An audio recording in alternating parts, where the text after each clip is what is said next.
We can't fix what we can't talk about. And then somebody talks about, how does the Department of Child Protection and the legal structures and then tell a story of a narrative, because they might have some story of their own. So I think it might be jarring in a moment, but you might not understand in that moment. There's a trigger to be given to everybody, or some people, or partly. So when you're having conversations as a keynote, I'm just coming back to the conversations, which is your forte.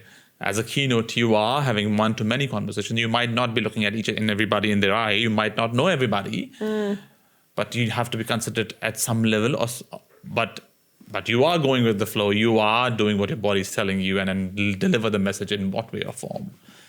So how do you deliver the message with authentic power without being, digressing on triggers and then trigger warnings and all of that stuff?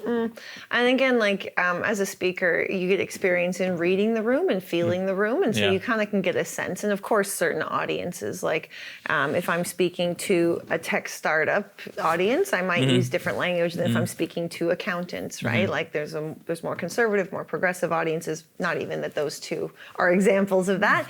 So you'd find the gauge in the room. I think one thing, though, that we are lacking perspective, distinct perspectives. I think you're sort of asking, what's the threshold, or how do you make your message palatable for an audience? And without diluting the message.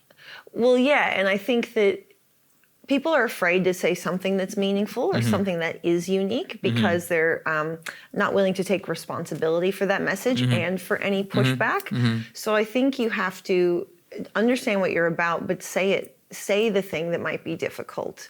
A phrase I've been playing with is, we can't fix what we can't talk about. And if we can't talk about it, if we can't name it, then it continues to be a problem. So yes, if someone's triggered, or yes, if someone gets offense to this, or yes, it pushes against the norm in that industry, it's important to name it. Even if you are a minority perspective, at least it's something interesting for people to grab onto.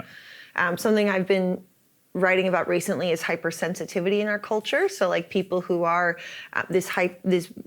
very triggered, very easily upset, people who are, there's a fragility maybe, and, I got a bad performance review, so I'm going to go on stress leave for a month, so I think our culture has a heightened level of sensitivity now.